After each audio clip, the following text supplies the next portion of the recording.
Hey,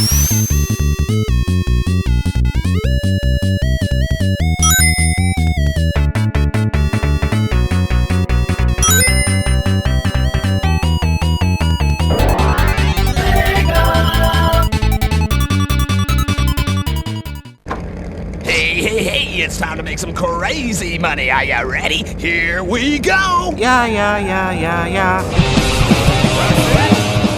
With the Dreamcast's focus on high-quality arcade ports, it's no surprise that perhaps the best version of Crazy Taxi is still the first. The concept of a taxi simulator may not seem like the liveliest of concepts, but with the frantic Sega treatment, it proves one of the best games on the system. With accessible yet challenging gameplay, fast-paced action, and a bevy of extras, it's also a fantastic example of how to bring arcade games to the home console. You could certainly raise some quibbles at Crazy Taxi, but in the grand scheme of things, they do nothing to spoil the game. The basic idea behind Crazy Taxi sees you in the cab of one of 4 drivers, each with their own vehicle and slightly different stats. Your main objective is to collect customers, drive to their chosen location, and get there within a time limit. Conversely, if you take too long, pedestrians will just jump out of the cab, avoiding payment. It's simple enough, but throw in an overall time limit and it becomes a careful balancing act. Longer journeys reward more money and time, but can be harder to make within the customer's time limit. Shorter journeys can be easier, but reward less of the above. There's a lot of strategy involved, with planning of routes, careful yet fast driving, and concentration required to master Crazy Taxi's intricacies, but it makes it incredibly rewarding. Time bonus! You're one hell of a driver! I told you so! It helps that the mechanics work really well too. Driving is certainly not realistic, with exaggerated physics and wild handling, which takes a bit of getting used to. But there's a slick quickness here that makes it easy to play. There are a few advanced techniques too, including drifting moves, stopping manoeuvres, and a fast start by pressing the gas and gear simultaneously. The green arrow, which has become somewhat iconic in recent gaming history, directs you roughly to your location without giving you exact directions.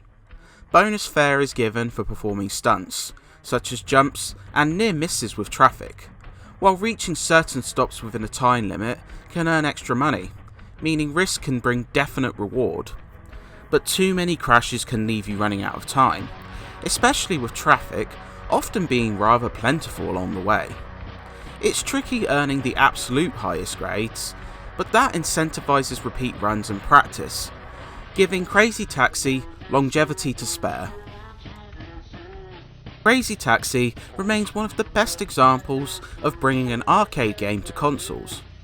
Along with the San Francisco-esque course featured in the cabinet, an original location has been added, with extra features such as bridge jumps and water surrounding the island which, hilariously considering the open-top nature of cabs, can be driven through. The only shame seems to be odd technical hiccups, present solely in this course. There's a bevy of customization options which lets you personalise your run, allowing you to play with an arcade traditional 1 minute time limit, as well as 3, 5 and 10, though the latter 3 do not increase time with customer pickups. Lastly, Crazy Box is an entirely new set of mini-games, offering light training on the aforementioned driving techniques. They run the gambit of bizarre setups, from knocking over bowling pins using drifting, to dropping off a handful of elderly women on a narrow, water-surrounded course. They can be breezed through quite sharpish, but they're a welcome addition nonetheless. There were very few compromises in its transition to the Dreamcast. The game blisters along at a smooth 60 frames per second, save for some spots on the original course, with tons of action going on from endless amounts of traffic to NPCs and destructible environments. It does suffer from some pop-in, and nothing is extremely detailed, but the colourful locale and fast action make this easier to forgive. The sound is also quite charming, with the energetic announcer and sporadic use of voice acting from both the cabbies and customers, giving the game a personality.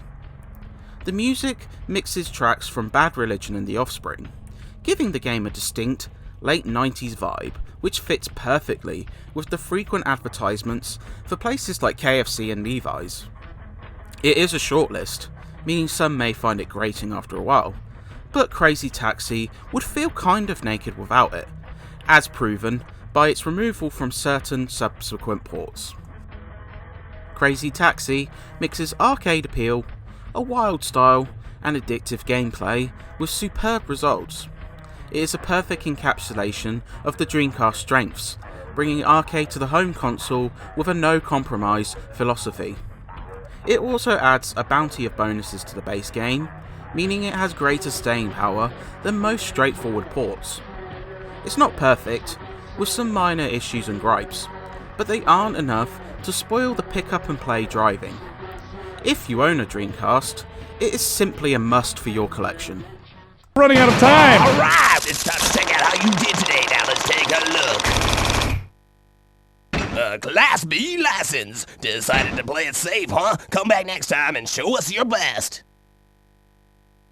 Game over.